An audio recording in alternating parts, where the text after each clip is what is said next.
In this video, I'm going to talk about my story on how I became a freelance translator. Coming up.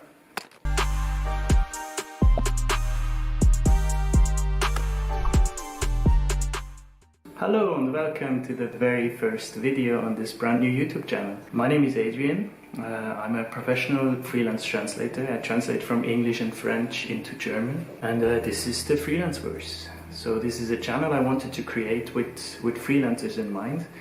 I assume if you clicked on this video, you're either an aspiring freelance translator or already established, either way, or even just a freelancer in general. If you found your way to this channel, welcome. I want to build kind of a community with freelancers that can support each other, ask questions in the comments, help each other. And this is the first step to it. So I'm going to do weekly videos, focused on freelancing in general, but specialized on translation, of course, because that's my core business. But there will be other people on the channel. I will be uploading every Monday at 6 p.m. CET. If you live somewhere else in the world, here are a couple of times what that means where you live. So for my first video on this channel, I was thinking what would make sense, what would you want to see, what's a benefit for everyone. So it only makes sense that you get to know me a little bit. I'm going to talk about how I became a freelance translator. And I think it could be interesting for aspiring freelance translators, because I remember when I first started, I was searching the YouTube for stories, how I became a translator. Obviously, there are many, many different ways to get here, right? So this is just one way of doing it. So I'm going to go back to my school days, right? Because it's quite important, because I grew up in Switzerland. Switzerland has many different national languages. There's German, French, Italian, and Romansh. So I grew up in the German part. I'm saying German, but a lot of Germans will know that my German is nothing like your German. It's a dialect, it's a variant of German. So I grew up with speaking Swiss German and learning High German in school and on the TV. From a very early age on, we started learning French. I'm not sure when we started, maybe in the 4th grade or something. And maybe in 6th grade we started with English, I think. And then in secondary school you could even choose Italian if you wanted to, which I never did. So I grew up learning French and English. Like, I never had the best grades, but also not the worst in school. I was just kind of an average kid. But one thing was clear, that languages was always easier to me. My grades were way better than in sciences or math, for example. So I put all my energy into learning languages because it came quite natural. It was quite easy for me. And then at the end of school, I was a very young kid and I wasn't ready yet to do, like in Switzerland, it's customary to do an apprenticeship where you go to a company, you learn a job, and while you also go to school. I looked into options, what could I do? And there was a commercial school in the French-speaking part of Switzerland that I went to, which was great because there I not only was everything in French, but I learned even the basics of business, accountancy, economics, etc., and all in French. So I've done this for a year, and my French became much better. So then after that, my grades weren't good enough to go to university, for example, so I did an apprenticeship, which was great. You know, I really liked the system actually, because yeah, you really get very highly skilled professionals. So I did a commercial apprenticeship, it's called. You work for 3 years in different departments. So I've looked into purchasing, sales, whatever, accountancy, IT, always for short stints, you know, while also going to school for 2 days a week, which actually helped me very much in the future. That's when I realized I was good in studying, right? At this point, the subject didn't even matter. I just studied a lot and it came easy to me and I got good grades. So I ended up doing kind of an in-between college school that you can do. So if you didn't make it to university beforehand, after that you can do a 1 or 2 year college school, depending whether you work next to it. So I did this in 2 years while also working, which then allowed me to go to university. But of course I had no idea what I was going to study, right? I just knew that, okay, I'm good with languages, I'm interested in media kind of, but I didn't really know like where to go with that. I went on a website, I can't remember what it's called, and I literally went on there, clicked bachelor degree, and just went step by step. I started with agriculture and I went to zoology or something, you know. Then I've seen translation. I was like, okay, I've never even heard or thought of the concept of a translator. I just thought people do this in the company and that's how it works. I didn't know that that's an education, right? And this was at the Zurich University of Applied Sciences. So it's a 3 years bachelor's program to become a professional translator. I signed up, had the entry exam in English and French. I'm not sure if I had a German entry exam, actually not sure. What you had to do, you had to say which is your first source language, which was English for me, your second source language, French, and your target language, which was German. Of course, that's the most common combination in Switzerland, so there was a lot of competition as well. But I managed to pass all the entry exams. This was in 2011, and I got in, and then September 2011 I started. Actually, before I started, I went again to France for, I think, 2 months, because my French is not as good as my English. Like, it's okay, especially the written part is not very good. But the speaking, the production part it's quite tough still, but it's getting there. I'm always learning, right? It's a lifelong journey. Anyway, so I decided to move out and go to Zurich. So for 3 years I was studying translation. The first year was kind of a basic year where you learned how to research stuff, because let's be honest, researching is the most important thing in translation. First of all, you can't and you don't need to know everything. You just need to know where to get the information from. So it was actually really useful. And then, of course, we also did translation every week. So because you just have to practice, try different topics, try different domains, etc. And we also learned about the kind of the country-specific things of the languages you signed up for. So if you signed up for Spanish, you learned about Spanish history. Sign up for French, you learned about French Revolution, etc., French culture. Then in the second and third year, you had to specialize. Since we finished, they changed the specializations, but for me there was technical documentation, there was multimodal communication and multilingual communication, I think. Anyway, what it meant was, one was really technical, so if you wanted to go into technical documentation, technical writing, it was very clear which one you should choose. Then the multimodal was more, how they explained it to us, it was, if your plan is to become a translator, choose the multimodal. If your plan is to become an interpreter and study more to become an interpreter, take the multilingual.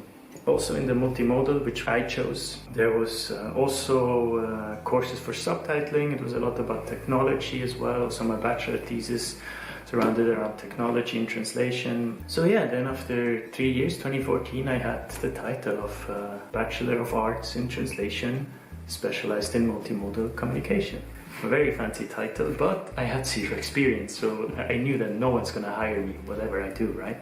One thing I would say I would do differently now is, during these translation studies, I never did any kind of work. Like I was a full-time student, relevant work, I have to say. I was working during the whole studies for my dad's company, which was very lucky because I managed to earn money. And what I should have done, looking back, and I can't believe I didn't do it, just sign up for platforms as a translator, because I was studying to become a translator and I didn't do any effort to kind of establish myself in the sector, because I thought that's for after the studies, right? But now, looking back, the best thing is to just start as early as possible. 2014 came around, I had finished my translation studies and I was now a translator with zero experience. So where to go from here? That was actually tough because I didn't really know what to do. I knew that no one's gonna hire me as a translator without any experience, but I did have commercial experience, right, from my apprenticeship and also from the job that I've done during my education. So it wasn't hard for me to find a job, but what I wanted to do is take this commercial side and combining it with languages. So I looked into jobs in translation agencies, not as a translator, but just to be in there for once. And I was actually really lucky. The first application I sent, I got accepted to. So I was now a project manager in a translation agency in Zurich. And this was a great experience, and I was working there for roughly 2 years as a PM, which was great because now I know the PM side as well as the translator side, right? Because I hear a lot of my colleagues now just complaining about project managers, how they don't understand you, how they are rude. You have no idea, like, the stress that you have when you need to deliver to the client the text in like 25 languages. You get it on Monday, delivery is on Wednesday. It's not easy, so it's good to have this kind of understanding for the other side as well. So at this point, I was actually not sure whether translation is the right path for me anymore, because I've seen what kind of text they have to translate, and it was just not interesting at all. But that's the thing, right? Once you go freelance, you can decide what's your specialization. You just have to find something that you love translating. For me, it turned out to be, I kind of have now two specializations. One is IT, technology related texts, and one is sports, outdoors, so sports clothing, retail, etc. Which is two things I'm passionate about. If I had to say my two interests, these would be my two interests. So it's amazing how I can now day by day learn new things about the things I love while doing the job I love. So around this time I also met my now girlfriend, and she's from Hungary, right? So we kind of had to decide how we're going to do this. If this is serious and we want to move somewhere together, then at that point she got accepted for a master's in the Netherlands. So I made the decision to also go there with her, and I applied for masters as well. And there I made the decision to not go for a translations master's. Now, this is a bit controversial, whether you need a translations master's or not. For me personally, I don't think a translations master's is necessary, because if you have the bachelor education and then experience in translation and a master in another topic where you can specialize in, it makes the most sense for me, right? So I applied for a different IT masters kind of, but without the bachelor in computer science you can't just get into IT, so I had to merge IT with communication. And I found this studies in Tilburg in the Netherlands called Communications and Information Sciences, which was perfect for me, right?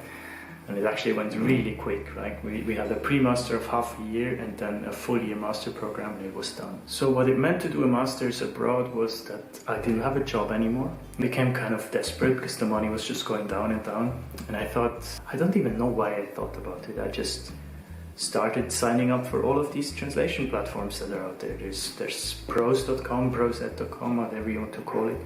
It's the biggest one. It's a bit under scrutiny because the price dumping in recent years, but still it's a good way to start. Like if you're a translator, you need a Proset account for sure. I didn't have a paid one then, now I have a paid one.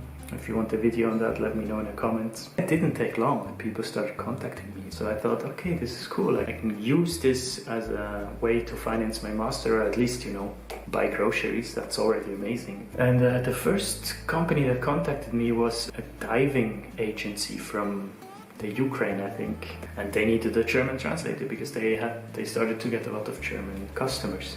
They didn't care whether I have experience or not. I don't know why, but some people, they don't care. Like, if you have the education and you can prove it and you sign up for these platforms, people will contact you. This was my first client and I got very excited. So after my classes at uni, I went into the library and worked there. Of course, I didn't register or anything because it was just peanuts that I made, but it was a start. That's how it all started, right? Then I realized, okay, I can take this a bit further, so I filled in properly my profiles. I turned my LinkedIn into Translator's LinkedIn, And then a Dutch translation agency wrote me, and they said that they need a Swiss-German translator for a shoe company. They want to translate their website for the Swiss market. This was the first time that I ever had to explain to the client what's the difference, and since then I've done this multiple times. And this is my unique selling point, right? I'm a German translator in a huge pool that's specializing on the Swiss market, living abroad. So not bound to the high prices from Switzerland. That was amazing to start off. That's the perfect unique selling point, right? This was quite a big project actually. This was like 800 euros or something. It was over the moon. Of course, I was stressed like hell and I worked on it for a month. And I was grossly underpaid. Like, this should have paid me at least 2,000 euros, but I didn't care. It was my first job. And after that, I had experience. Of course, I wrote it down. I exaggerated a bit. It all started rolling in. Of course, I also had to look for jobs specifically, but there's so many websites out there where you can look for jobs. And then at that point, I made around 1,000 euros a month, I would say, maybe 1,500 euros a month by the end of my master's. Yeah, I had a big decision to make because I was now ready to find another job, but I also was around 50% busy with translation. And I thought, okay, I just had this gut feeling. I knew I can scale this up to 100% if I really put all my eggs into one basket. But it was the best thing to start this while doing something else. So if you have any option to do this, if you're studying, start. If you have a part-time job, start next to it. Even if you have a full-time job, if you have still energy to sit down in the evening and work on it, or before work in the morning, start before you go full-time into something. Right? Because then it gave me the confidence that even if I just make 1,500 euros a month, which of course in some parts of the world is more than enough, but where I lived at the time it wasn't enough, but it was okay. Like I could live from it. I could buy groceries and I could pay rent, etc. So I decided to go for it, and it worked out. 4 years later, I'm sitting here. I have a good business. I'm happy. It's going well. Every year I make more. It's still growing, which I love. But it's not all rosy and positive, of course. It's hard. You need to really work for it. A lot of people ask me, so you don't have a stable income? That's really stressful, no? But luckily, how I establish now my clients base and my projects, I have kind of a stable income. Of course, if I don't work, I don't have any income, that's clear. But I managed to build this system in a way that I can always ask for more jobs. There's always more jobs with the clients that I have. Of course, I'm lucky, but I also kind of made it that way, right? You need to be smart in how you establish connections, how you get into different companies, who you talk to. Of course, I was lucky I had the connections from my studies, because a lot of my colleagues went on to work in agencies and they helped me get in there, And that's my story. That's how I came here. Now I'm living in Brussels, by the way. I haven't said that, because my girlfriend found a job here after her university, so we moved to Brussels, Belgium. That's where I live and work now. So my last point is that I will make in every video. If you really want to become a translator, the number one thing is practice, practice, practice, right? So this is the first time I'm doing this, but I know that YouTube has kind of a function where I can allow people to translate the closed captions. So I'm gonna figure out how to do this in this first video. But if you are an aspiring translator and you want to translate this video into your native language, and let me know in the comments or get in touch with me. So I'm going to do the German one. You can do the French, Arabic, Italian, wherever you're watching from. And like this, you can get practice, you can get experience from translating. I get a translated video where I can reach more people. And the people watching this have a translated version, so it's a win-win-win. Feel free to subscribe, come with me on this journey. And my challenge is to upload one video a week for a year. If I manage to learn how to do this in post-editing, I'm gonna show you a couple of ideas for videos that I want to do in the future on this channel. If you have other suggestions, let me know. I'm looking forward to have you here. Thanks for watching. See you next time.